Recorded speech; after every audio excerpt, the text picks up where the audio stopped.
Bonjour à tous et bienvenue Les sur oreilles. un nouvel épisode de Nous Entrepreneurs. Aujourd'hui, je reçois Emilien Pécoul, qui est le CEO de Super Indep. Bonjour Emilien, Bonjour Benjamin. bienvenue. Est-ce que tu peux tout simplement te présenter de la façon que tu veux et nous dire comment tu es arrivé à devenir le CEO de Super Indep, s'il te plaît? Eh ben oui, avec plaisir. Alors moi, je m'appelle Emilien, je suis avant tout un développeur freelance en vérité. Je me suis lancé en tant que dev en 2009 et en tant que freelance en 2013. Et c'est tout simplement à travers cette expérience de freelancing que j'ai beaucoup apprécié. J'ai d'ailleurs écrit un livre sur le sujet en fait pour parler de comment se lancer en tant que dev quand on est freelance, quand on est salarié de la tech, je veux dire. Hem, et pour voilà, pour accompagner un maximum de monde. Ce livre s'appelle Code Freelance. Il est sorti en 2019 et je l'ai réédité en 2022, après, le covid pour rajouter un petit chapitre sur ce sujet-là. Et voilà, donc pour moi, ça a vraiment été une expérience, fantastique, le freelancing. J'ai eu plus de temps, j'ai eu plus d'argent, j'ai pu vraiment prendre le contrôle, de ma vie comme ça m'intéressait de le faire. J'ai pu travailler avec des gens avec qui j'avais envie de travailler, sur des projets où j'avais envie de travailler. Et je me suis dit: «Bah, c'est vraiment génial, il faut qu'il y ait plus de gens qui puissent en profiter. Qu'est-ce qu'on peut faire pour qu'il y ait plus de gens qui puissent en profiter?» Et du coup, on a réfléchi avec, 2 personnes que j'ai rencontrées déjà il y a longtemps dans les communautés tech, Florent et Clément, qui sont aujourd'hui, mes associés chez Super Indep. Et on s'est dit: «Ben, déjà, dans un premier temps, on peut peut-être essayer de lancer, une forme de mentoring, accompagner les gens, répondre aux questions qu'ils nous posent». Donc on a lancé une association en 2016 sur Lyon, qui existe toujours, qui s'appelle Hack Your Job, et dont l'objet est d'accompagner les salariés de la tech qui veulent devenir freelance. Et puis, à travers, bah, justement cette expérience d'accompagner des dizaines et des dizaines de personnes sur le chemin du freelancing, on s'est vraiment posé la question de comment être encore plus impactant, comment accompagner encore plus de monde sur le chemin du freelancing, peut-être au-delà de la tech, peut-être, voilà, aborder, d'autres problèmes. Et ce qui nous a vraiment sauté aux yeux, c'était les problématiques, administratives. Alors après, on était aussi biaisé par le monde un petit peu de la tech, où c'est Hmm. vraiment, en gros, le sujet de trouver des missions n'est pas vraiment un sujet. C'est assez facile, de trouver de l'activité dans ce secteur-là. Par contre, le sujet qui était récurrent et la seule raison pour laquelle on a vu des gens échouer dans ce secteur-là, c'était des problématiques administratives. C'est vraiment de là qu'est née l'idée. On s'est dit: «OK, c'est vraiment pas normal». Nous 3, on a eu des expériences vraiment douloureuses avec l'URSSAF, avec les impôts pro, et donc et avec, les organismes de retraite aussi. Et donc on s'est dit: «Il faut qu'on trouve une solution à ça». Et en tant que tech, eh ben, on a commencé à réfléchir à des solutions tech à ces problématiques-là. Et c'est ça qui a donné naissance, à notre structure en 2018. Ok, alors avant que je vienne te chercher sur le fait que du coup tu n'es plus freelance, si je comprends bien aujourd'hui. Et donc, Alors je vas-y le alors. suis toujours, en vérité, j'ai toujours une micro-entreprise, mais effectivement, bah, j'ai une activité très réduite du coup sur ma micro-entreprise. Je fais un petit peu de coaching, un petit peu de formation, mais je suis à plein temps effectivement, CEO aujourd'hui de Super Indep, et donc effectivement sur un rôle, qui n'a plus rien à voir avec ce que je faisais avant, heu, en tant que développeur, très clairement.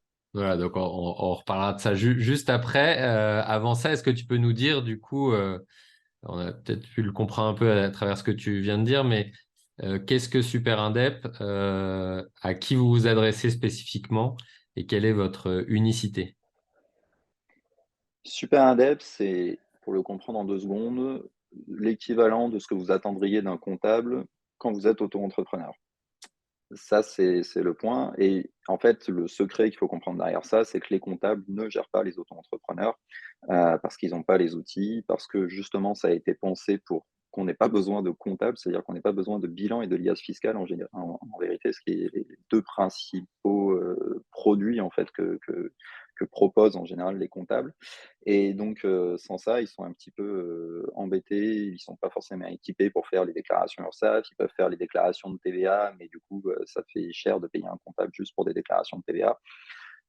Donc ça, c'est vraiment le point. Et donc nous, on est parti. Alors comme j'ai dit à la base, on aurait aimé résoudre le problème administratif pour tous les freelances. Mais comme tout entrepreneur, il faut bien commencer par se focus un petit peu. Ouais. Et en fait, c'est vraiment en allant à la rencontre de notre marché qu'on s'est rendu compte qu'il y avait ce besoin très spécifiquement sur le marché de l'auto-entreprise, encore plus qu'ailleurs pour les freelances, Parce que, bah, justement, quand on est en SASU, en EURL, souvent on a un comptable qui quand même nous accompagne, nous aide sur pas mal de sujets administratifs, même si, de notre point de vue, ils vont pas encore assez loin, mais en tout cas, on a quelqu'un. Alors que les auto-entrepreneurs, pour le coup, étaient vraiment seuls et en plus, de façon complètement anecdotique, enfin, on n'a absolument pas fait exprès évidemment, mais quand on a lancé notre structure, en fait, ça a correspondu au moment où ils ont fait le choix de doubler le plafond de l'auto-entreprise. Ouais.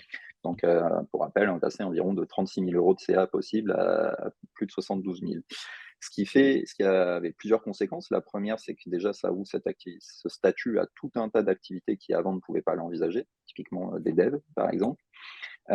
Et surtout, ça a créé une nouvelle problématique d'auto-entrepreneurs qui devaient potentiellement gérer de la TVA, ce qui avant n'était pas une problématique qui existait du tout sur ce marché-là.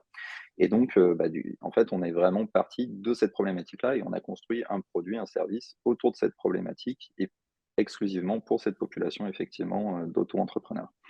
Donc voilà comment et pourquoi on s'est dit qu'il fallait, se concentrer sur ce service-là et voilà ce qu'on leur propose. Et là où on est vraiment différenciant et là, pour le coup, c'est par rapport à toute plateforme confondue ou même les comptables où en gros personne d'autre ne fait ça. Ce qu'on fait, c'est que, bah, vu qu'on est avant tout des techs, en fait, on va chercher la data en temps réel là où elle est. Donc un client qui arrive chez nous, on lui demande ses identifiants URSSAF, impôts pro et avec ça, toutes les nuits, nous, on va interroger le site pour vérifier la santé administrative de notre client. Donc, est-ce qu'il a une dette URSSAF? Est-ce qu'il manque pas une déclaration? Est-ce qu'il a déclaré au niveau de TVA et URSSAF, c'est bien cohérent, etc. Donc, évidemment, on a toute une suite qui permet, à partir de leur facturation, de tout automatiser en termes de déclaration. Mais ça, à la limite, il y en a d'autres qui essayent de le faire, même si personne ne le fait de façon aussi complète que nous. Mais là où vraiment on est très différenciant, c'est cette capacité en temps réel d'analyser. Donc non seulement on pousse et on garantit les déclarations, mais en plus, quand vous arrivez chez nous, bah, en fait, si on voit qu'il y a eu un problème dans le passé ou s'il y a un problème, parce que des fois, même quand nous, on fait les déclarations de façon complètement carrée, bah, l'URSSAF ou les impôts peuvent se gourer. Nous, c'était ce qui nous était arrivé justement quand on s'était lancé. Et donc ça, le fait de le détecter en temps réel, bah, ça permet de résoudre les problèmes beaucoup plus rapidement que Mmh, si on mmh. laisse pourrir et qu'après il faut gérer des dettes URSSAF qui ont 1 an, 2 ans, qui arrivent sur des montants délirants ou des problématiques de TVA, pareil, sur 1 an ou 2 ans de retard. Nous, aujourd'hui, notre quotidien chez Super Indep, c'est d'avoir des auto-entrepreneurs en larmes au téléphone qui nous appellent en disant: «Bah, j'ai dépassé la TVA il y a 4 ans, je viens de recevoir un courrier des impôts, ils me réclament 20 de mon Mmh. CA depuis 4 ans». Et du coup, voilà, c'est vraiment ça qu'on veut éviter. Alors, ces gens-là, on est quand même capable de les aider, hein, parce qu'on les accompagne, on leur trouve des solutions, on les aide à récupérer cette TVA quand c'est possible. Au pire, on aménage des dettes, notamment au niveau URSSAF, pour leur laisser le temps de retomber sur leurs pieds. Mais voilà, là, en tout cas, on est en plein dans notre mission, on est en plein dans ce que nous, on voulait faire, c'est-à-dire aider des auto-entrepreneurs à ne pas souffrir de l'administratif, à ne pas se sentir seuls, parce que ça, c'est vraiment une des problématiques. Mettez-vous à leur place. Vous recevez ce courrier, on vous dit que vous devez 20 de CA depuis 4 ans. Donc là, vous êtes prêt à remuer ciel et terre pour trouver de l'aide. Ouais. Vous appelez tous les comptables de la planète qui vous disent: «Bah non, nous, on ne gère pas les auto-entrepreneurs». Et du coup, vous dites: «Mais si je ne peux pas m'adresser à des comptables, vers qui je peux me tourner?»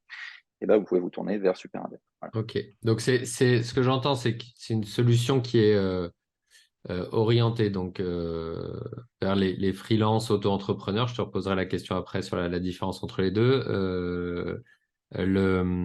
Qui est très techno derrière, mais qui en même temps, il y a quand même du conseil et de l'accompagnement. Parce que quand tu dis quelqu'un vous appelle, ça veut dire qu'on peut vous appeler déjà et qu'il y a quelqu'un qui Exactement. répond. Il y a de l'humain, c'est très important pour nous. Tous nos accompagnements, c'est des abonnements qu'on vend, c'est à partir de 19 € par mois et même donc le 1er accompagnement à 19 € par mois inclut le fait que vous avez un conseiller dédié chez nous, que vous pouvez joindre par mail en permanence. Parce que justement, en fait, toutes ces anomalies qu'on analyse, notamment toutes les nuits automatiquement, bah, automatiquement, ce conseiller, s'il voit une anomalie importante, il va vous la remonter, il va vous dire quoi faire. Ok, top. Et du coup, ouais, j'ai l'impression que tu utilisais peut-être quasiment comme des synonymes freelance et auto-entrepreneur. Est-ce que pour ceux qui sont moins à l'aise avec ces deux concepts-là, est-ce qu'il y a une différence? Est-ce que c'est la même chose? Non, non, il y a clairement une différence, mais c'est vrai que souvent, il y a un petit peu l'amalgame entre tout ça. Mais en fait, le freelancing, c'est n'importe quelle personne qui travaille en son nom ou qui essaye de travailler en son nom propre pour différents clients. Et pour ça, en fait, il y a tout un tas de statuts Mhm. juridiques possibles. dont l'auto-entreprise qui est du coup un des statuts possibles. Et voilà, on peut aussi être, comme je disais, en SASU, en EURL, en EI, on peut faire du portage, on peut monter des scopes, on peut être en CAE. Bref, il y a tout un tas de solutions techniquement possibles. Mais la micro-entreprise, c'est une des solutions qui est le plus en vogue. La création de micro-entreprises explose littéralement. Et d'ailleurs, souvent, quand on a les effets d'annonce qui disent regardez, c'est super, on crée tout un tas d'entreprises en France. En fait, si vous enlevez les micro-entreprises, vous voyez que c'est beaucoup moins impressionnant en tout cas. Ouais, effectivement. Mais, mais du coup, c'est quand même, voilà, un signe important que ce statut est vraiment fondamental aujourd'hui, qui permet à tout un tas de gens de goûter à l'entrepreneuriat, mais que voilà, il faut vraiment faire attention sur ce côté suivi. Faut pas croire que c'est simple, c'est simplifié, ce qui ne veut pas dire que c'est simple. C'est vraiment 2 choses très différentes. Oui, c'est vraiment simplifié par rapport à une entreprise classique. Non, c'est pas simple. Il y a tout un tas de pièges dans lesquels on peut tomber et qui peuvent coûter très, très cher si on n'y fait pas attention. Ouais, comme tu dis, comme c'est simplifié, il y a moins de monde aussi pour accompagner. Et c'est là que vous avez identifié l'opportunité business et surtout le besoin qui était là pour les auto-entrepreneurs. Donc, c'est pour donc des freelances sous statut entrepreneur, auto-entrepreneur. Euh, on parle uniquement du coup quand on parle de freelance, là, ou dans votre cas, de personnes qui fournissent du service, ou il y a aussi des personnes qui fournissent des biens, peu importe. Peu importe, en fait, nous, c'est vraiment le statut du coup qu'on accompagne. Donc effectivement, il y a des personnes qui fournissent des biens. Après, on va pas se mentir, c'est un statut comme on ne peut pas déduire, ses frais dans ce statut où justement tout ce qui est fourniture de biens est souvent moins adapté. Mais il y Ouais. a quand même des situations, notamment quand on est plutôt dans l'artisanat, où il y a s'il y a un petit peu de transformation du produit, et qu'on fait une bonne plus-value dessus, où ça peut rester tout à fait intéressant. Mais voilà, donc effectivement, de par le fait qu'on ne peut pas déduire ses frais, il y a beaucoup de gens qui font du service en auto-entreprise, mais dans l'absolu, nous, on peut gérer, voilà, tel que j'ai décrit, le produit. Vous voyez bien qu'il n'y a pas de problématique, en fait, propre, à telle ou telle activité. Nous, on a des gens dans le BTP, on a des gens qui sont coiffeurs, on a des gens, qui sont dans l'informatique, évidemment. Mais voilà, on a vraiment de tout et d'ailleurs, ça fait partie des choses, bah, voilà, dont on est très fiers aujourd'hui puisque ça fait partie des choses qu'on voulait, c'était aller au-delà de la tech et être capable d'accompagner, d'aider des gens au-delà, de la tech aussi, quoi. Top. Alors, je pense que c'était intéressant de passer du temps sur ton activité parce qu'au final, c'est un type d'entrepreneuriat aussi. Donc, ça décrit ton activité. Et en même temps, je pense que c'est assez instructif pour des gens qui veulent se lancer, de bien connaître, voilà, de mieux connaître ça et de savoir qu'il y a des sociétés comme la tienne qui peuvent les accompagner. Euh, Toi, donc, je reviens au fait que du coup, tu étais freelance et maintenant, tu es à la tête d'une entreprise de plus de 10 personnes. C'est quoi la différence? Qu'est-ce qui t'a amené à faire cette bascule-là et ouais, qu'est-ce que tu peux en donner comme apprentissage entre les deux? Alors la différence, clairement, c'est l'impact. C'est exactement ce que j'ai décrit avant. C'est voilà, au lieu d'accompagner quelques dizaines de personnes, bah, aujourd'hui, on en accompagne plusieurs milliers et on espère aller encore bien au-delà de ça. Ça, c'est vraiment l'important. C'est ça, en gros, qui fait qu'on se dit que ça vaut le coup. Mais c'est loin d'être facile, voilà. Puis je pense que tu vois défiler beaucoup, d'entrepreneurs à ton antenne et puis de par ton métier, tu dois savoir que voilà, c'est loin d'être évident, de monter une société, d'avoir des salariés et cetera. Donc très concrètement, pour moi, ça a voulu dire, bah, diminuer mes revenus, les diviser par 2 concrètement, en travaillant 2 fois plus que ce que je travaillais avant. Donc en fait, c'est comme si j'avais divisé mes revenus par 4. Ouais. J'ai dû investir beaucoup d'argent aussi, plusieurs dizaines de milliers d'euros à titre perso, parce qu'en ce moment, comme tu le sais aussi, bah, les banques sont très, très frileuses pour prêter. Donc bah, voilà, il faut compenser ça. Et puis, bah, surtout la charge mentale, quoi. C'est-à-dire que, voilà, on va pas se mentir, en tant que développeur freelance, j'avais une charge mentale qui était absolument, négligeable.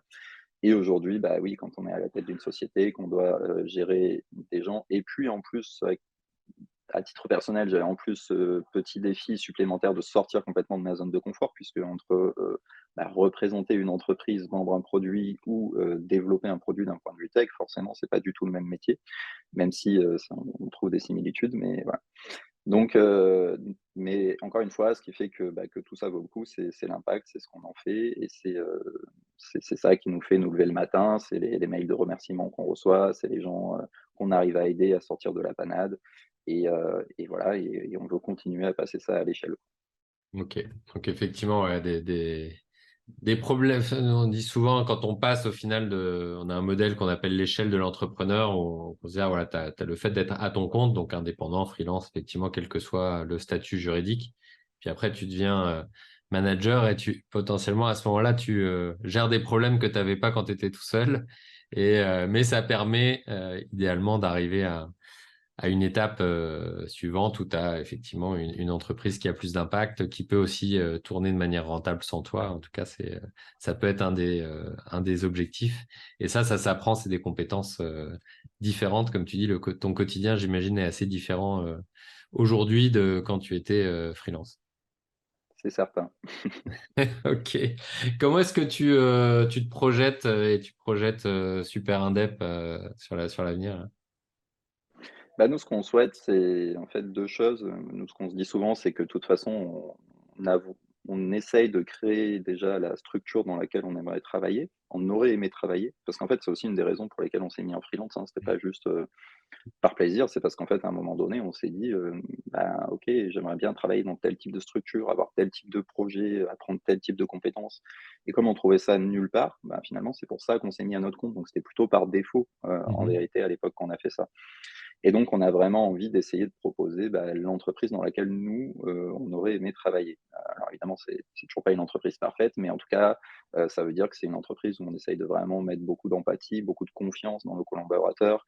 Voilà, par exemple, on fait tout en remote, on donne pas vraiment d'horaires imposés. On fait vraiment beaucoup confiance et on parie là-dessus pour la réussite de l'entreprise.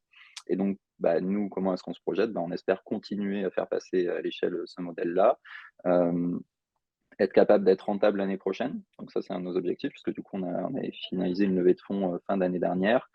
Cette année, on a réussi à doubler notre CA, ce qui était notre objectif, notre CA et notre MRR.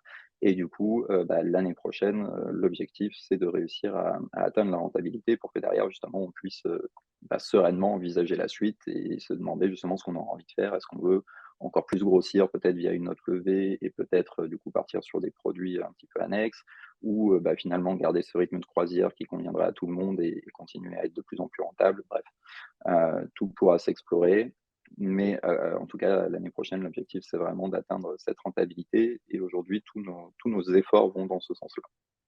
Ok, top. Est-ce que tu as peut-être un appel ou euh, je sais pas, une actualité ou quelque chose que tu voudrais communiquer spécialement à notre communauté? Bah, en tout cas, sur l'actualité de l'auto-entreprise, elle est toujours assez, bouillonnante, hein, parce qu'il y a voilà, il y a énormément comme je disais, d'auto-entreprises qui se créent, il y a quasiment tous les ans, il y a des changements législatifs plus ou moins importants, des augmentations de plafonds, des voilà, et cetera. Mais je dirais que l'actualité la plus imminente en ce qui concerne les auto-entrepreneurs, c'est la fameuse CFE, cotisation foncière des entreprises, là, qui va arriver et en fait, la plupart des auto-entrepreneurs ne sont même pas au courant que cet impôt existe. Ils n'ont pas de compte sur le site des impôts pro. Donc voilà, préoccupez-vous de ça, créez votre compte des impôts pro et sachez que vous avez cet impôt local à payer. Que si vous en avez entendu parler, c'est probablement parce que en fait, vous êtes exonéré la première année et que du coup, jusque-là, personne ne vous en a parlé. Mais voilà, c'est un sujet qui arrive là en décembre et qui crée toujours beaucoup de surprises dans la communauté des auto-entrepreneurs.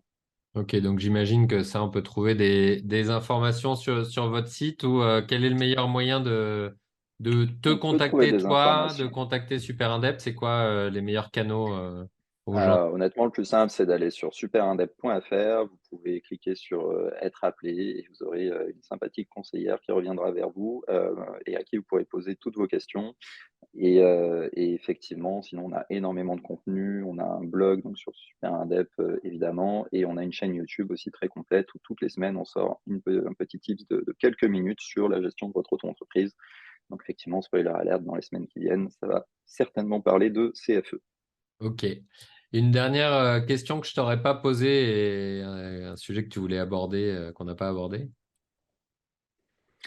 Bah, tu m'avais parlé éventuellement des a priori qu'il peut y Ouais. avoir, dans notre secteur d'activité et ben, écoute, c'est effectivement, il y a beaucoup, beaucoup d'a priori sur l'auto-entreprise. Le 1er, c'est que c'est pas un vrai statut. Et ça, c'est vraiment, stupide comme a priori parce qu'en fait, c'est un des statuts les plus rentables pour la plupart des activités de service et on peut exploser le plafond, en fait, 2 années de suite avant d'être obligé de changer de statut. Donc en vérité, voilà, si le sujet, c'est vraiment d'optimiser ses revenus, c'est vraiment un statut, absolument, exceptionnel. Et puis la 2e, justement la deuxième, j'en ai un petit peu parlé, mais le 2e a priori, c'est cette histoire de, bah, c'est simple. Le problème, c'est que tout le monde répète tellement que c'est simple que du coup, beaucoup trop d'auto-entrepreneurs ne veulent pas se faire accompagner, n'osent pas poser les questions, ne cherchent pas à se renseigner. Ils disent: «Oh, un chiffre d'affaires, je sais ce que c'est, du service, je sais ce que c'est» et cetera. Et en fait, enfin nous, pour vous donner un ordre d'idée, du coup, la plupart des gens qui arrivent chez nous, souvent, c'est quand ils passent le seuil de TVA, où là, ils se disent: «Bon, quand même, ce serait bien que je me fasse accompagner». Mais avec notre audit, en fait, on est capable de vérifier, comme je disais, ce qui se passe avant et plus de 80 des gens qui arrivent chez nous, qui sont certains que tout s'est bien passé avant, bah, en vérité, ils avaient des anomalies avant d'arriver chez nous, parce qu'ils ont pas déclaré dans la bonne catégorie ou pas au bon moment ou parce qu'ils ont dépassé un seuil avant sans s'en rendre compte. Bref, on a tout un tas d'exemples. Voilà, donc je répète, simplifiez oui, simple non, faites attention et si vous voulez le gérer par vous-même, vraiment prenez le temps de vous renseigner, prenez le temps de suivre l'actualité sur le sujet. C'est pas trivial et certainement moins trivial que ce que beaucoup de gens veulent, vous faire croire. Ok, bon, merci pour ces recos. On mettra les coordonnées de ton livre, de Super Indep, peut-être ton profil LinkedIn, etc., dans la description de l'épisode. Merci encore pour ta participation, Emilien, et puis à très bientôt à tous sur un nouvel épisode de Nous Entrepreneurs. Ciao. Avec plaisir, merci Benjamin.